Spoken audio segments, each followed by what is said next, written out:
Hello students, today we are going to see this topic iteration or looping constructs.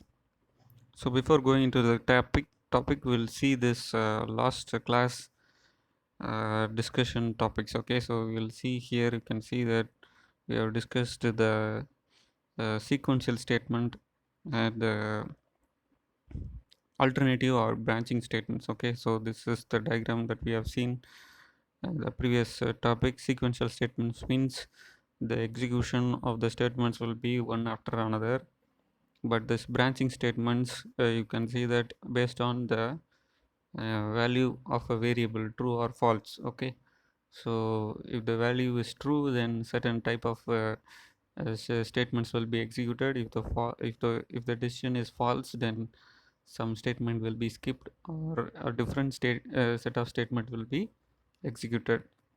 So there are three types of branching statements: simple if statement, if else statement, if elif statements. Okay, so we have seen a small example in Pydroid app also. Okay, so if you have any doubts, you can just contact me. Okay, so today's topic we are going to see this iteration or looping construct. So this type of statement is meant for doing a set of statement repeatedly again and again. Okay, so iteration or loop are used in situation where the user needs to execute a block of code uh, several times or till the condition is satisfied. A looping statement allows to execute the statement or group of statement multiple times. So here you can see that this is the block diagram of a looping statement or iterative statement.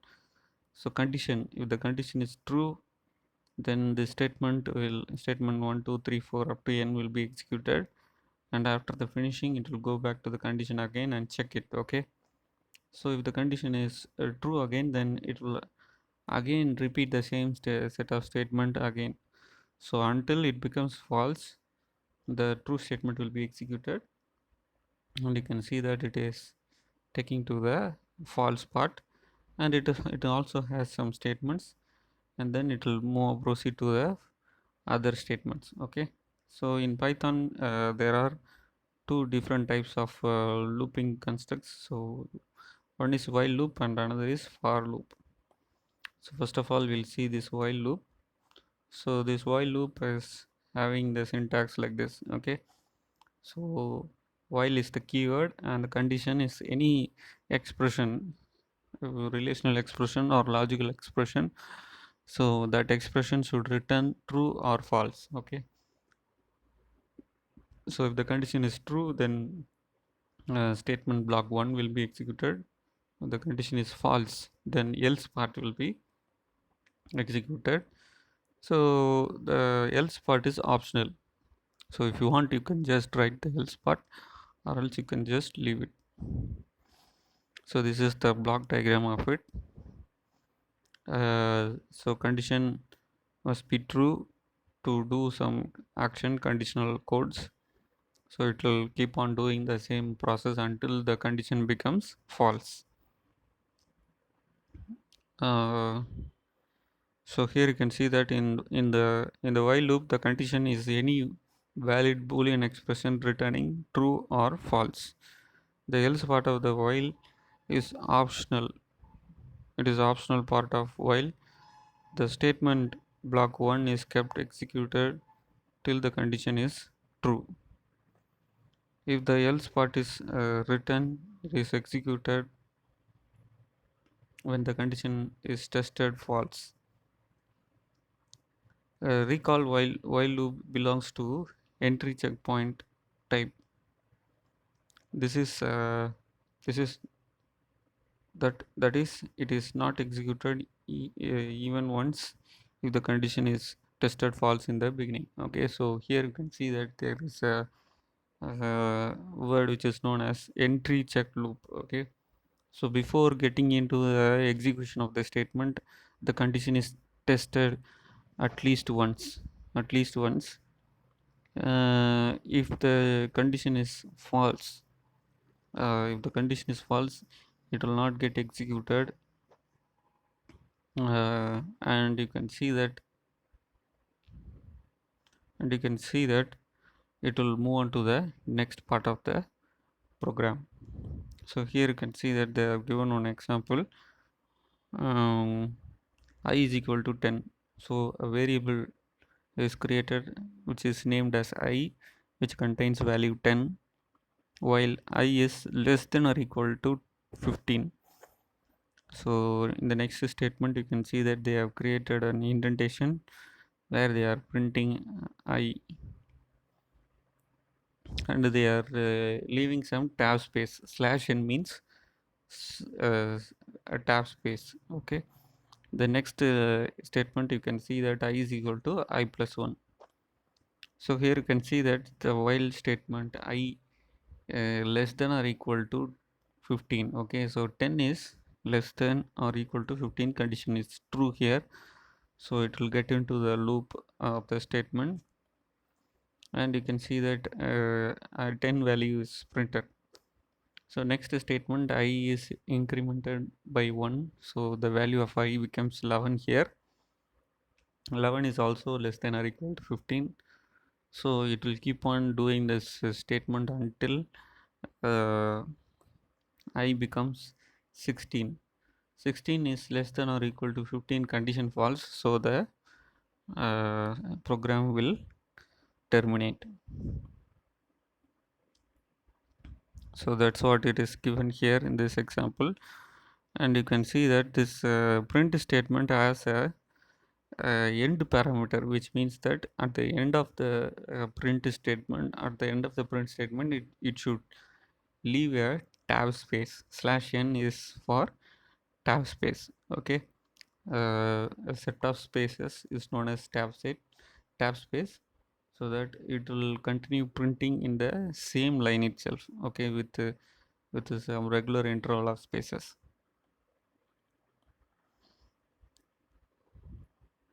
So the same kind of example with the else part. So if the condition is false, then it will execute some type of uh, statement like print value of I is value of I when the loop executes is 16. So next is for loop. So this is also a looping statement, but it has some syntax changes. Okay, so compared to while, for loop is even more efficient. Okay, so you can see that for loop is the most comfortable loop. It is also an entry check loop. So for loop is also entry check loop, so that the condition will be checked before execution of the statement. If the condition is true, then the statements will be executed. If the condition is false, then the statements inside the for loop will not be executed. So the condition is checked in the beginning of the beginning, and the body of the loop is executed if it is only true, otherwise the loop will not be executed. So here you can see that syntax for counter variable, there should be a counter variable in sequence. There must be a sequence also. Okay, say for example counter variable I. Okay, and the sequence is regular sequence, or one by one sequence. Any sequence can be given there, so we'll see that in the example. So after that statement, so here for is the keyword and in is also a keyword. Counter variable is any variable name, sequence is any order. Okay, so and the next if part also is optional. Okay, you can use the else part as an optional one, like while loop. So if you want, you can use it, or else you can leave it. Okay, so here there is a function which is known as a range function. So this function will provide you the sequence. Okay, so here you can see that there is a starting point and a stop point and a step value. So range is the keyword and it contains three variables: starting variable, stopping variable, and the step value. So uh, in C++ it will be somewhat different from Python. So we'll see an example here. Okay, so range uh, 1 to 30. So the starting variable will be 1, starting value will be 1 and the ending value will be 30. Okay, so step value will be 1. 1 means it will move from 1 to 2, 2 to 3, 3 to 4, and the last value 30 will be eliminated. In Python, the last value in any range function, the last value will be eliminated. Okay, so here you can see that it will start from 1 and end up to 29. Okay, and the next statement also you can see that starting from 2, starting value is 2 and the ending value is 30, which is given here in the range function, but the step value is uh, 2. Okay, so the starting value 2 and the next value of range is 4, so it will keep on incrementing in twos. Okay, 2, 4, 6, 8, 10 up to 28. Okay, so 28 is the value that will be executed at the last. Since the step value is 2, 30 will not be executed, so the last step value will be eliminated. So even you can give negative value also. So here you can see that starting from 30 to 3, step value is -3, so it will keep on decrementing 3 numbers from 30 till 3. Okay, so till 6. Okay, so in the last step value will be eliminated. Okay, so up to 6 it will be executed. Even you can provide only one number. Okay, so range 20, so this will consider the value 20 as the end value, and the starting range value will be counted from 0, and the step value will be taken as 1. So here you can see that it will work from 0 to 19. So this is the looping statement of flowchart of for loop. The decision will be taken in this diamond shaped symbol. If the condition is true, then true part will be executed. If the condition is false, then false part will be executed. So here you can see that they have given an example program for I in range. So I is the counter variable and range is the sequence. So for is keyword and in is also a keyword. Range is 2. 2 is the starting value, 10 is the ending value, and the step value is 2.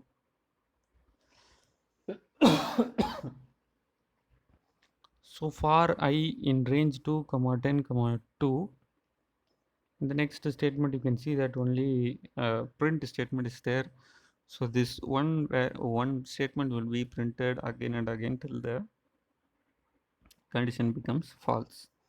So the output also you can see that 2 comma 4 comma 6 comma 8. Okay, so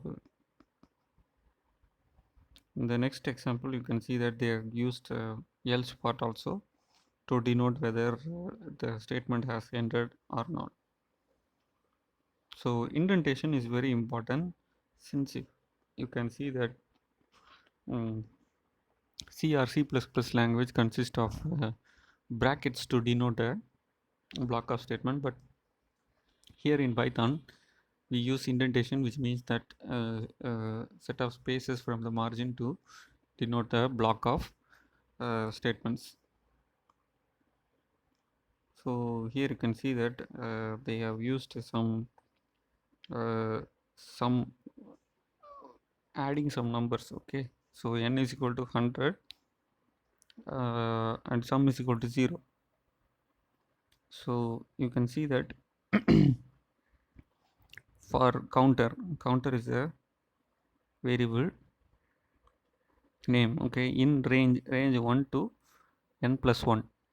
So 1 is the starting value, and n plus 1 is 100 plus 1, which is 101, and the step value is not given, so by default it will be taking as 1. It will be moving one by one. Okay, so in the block of the statement you can see that it is calculating starting from 1 to 100 at 100 values. Okay, so 1 plus 2 plus 3 plus 4 plus 2 up to 100. Okay, so this will keep on executing again and again till the value gets over. Okay, so at the last execution you can see that it is printing the result. Okay, so you can see that the sum of 1 plus 2 plus up to 100 is 550.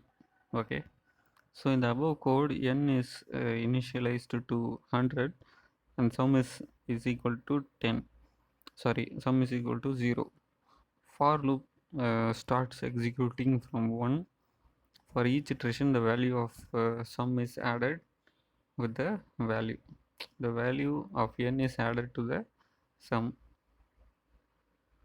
and the sum value stores the addition. Okay, so here you can see that the upper limit. Okay, so note that the for loop will iterate from 1 till the upper limit. The value is set n is 100 from 1 to 99. If we set as n means it will add up to 1 to 99 only. So if we set as n plus 1, then it will move on to 100 plus 1, 101. So the last iteration will be skipped, so it will take up to 100 value. Okay,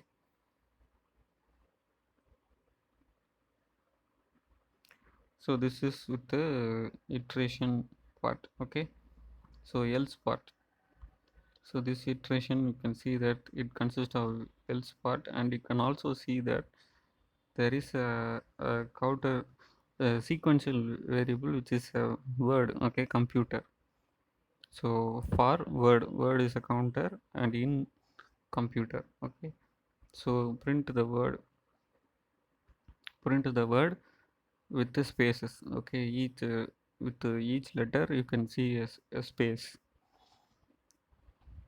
Likewise, you can also use any kind of uh, counter variable. Okay, so here you can see that they have used nested loop. Okay, a nested loop means a loop which consists of another loop inside it. Okay, so here you can see that to print the following sequence of numbers. Okay, they have used a for loop inside while loop. Okay,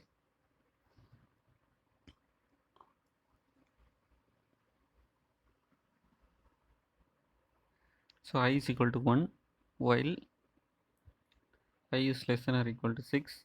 So this is the first loop. Inside that you can see a for loop. So this for loop will print the horizontal numbers, but while loop will print the vertical lines. Okay, so this is the output. Next is jumping statement. So there are three different types of jumping statements: break statement, continue statement, and pause.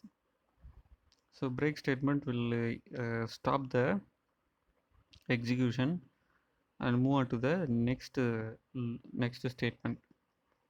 Move on to the if your statement consists of looping statement. Say for example, it has to do its work for 100 times. So when you reach to 50, then you check a condition, and then if the same value is there, then should continue. If the value is changed, then you should break. Means you can use this break statement so that the other 50 or the remaining 50 iteration will be eliminated and move on to the next one. So break statement is used to terminate the for loop and move on to the next statement. Okay, so that is break statement. Continue statement is somewhat different. The continue statement will move to the beginning of the statement. So the rest of the uh, so the rest of the body of the loop will be terminated and a new iteration will be starting. Say for example you having a loop of 5 times. Okay, you have to repeat some set of statement 5 times. So you have included this continue statement at in the middle of the body of the loop. If the continue statement is executed, the remaining part of the loop will be executed, will be terminated, and it will come to the beginning in the next iteration. Okay, so this is the use of continue statement, and they have used this example to show this break statement and to use this continue statement also. Okay, so here you can see that for loop, for word in jump statement. So if word is equal to e, continue, print the word, and end of the program. So here you can see that word jump is executed, jump statement is printed. You can see that the word is printed. Okay, the same as it is as jump statement.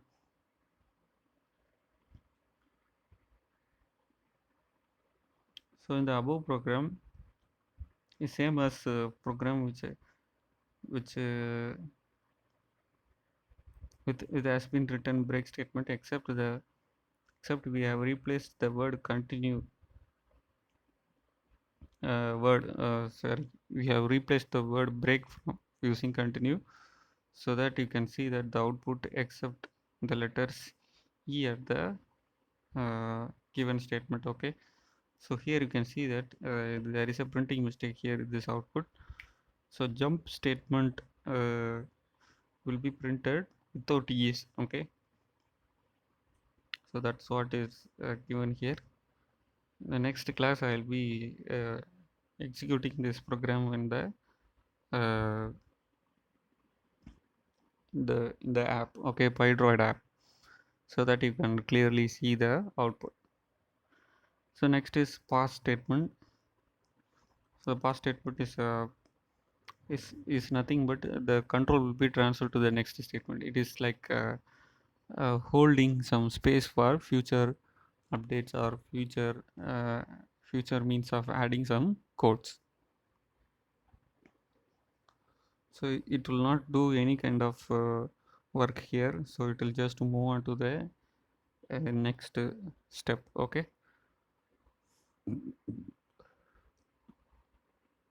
so here they have used this pass statement. So a is equal to the given number. Okay, any number will be given by the user and the number will be stored in variable a. So if a is equal to 0, the condition is true, then it will come here and it will get out of the program. So there is no statement to execute if a is equal to 0. So that's what it's given here. So 0, the user enters 3, so the condition becomes false. So non-zero value is accepted, that will be printed. When you enter 0, then the above code will not do any action and it will come outside of the program.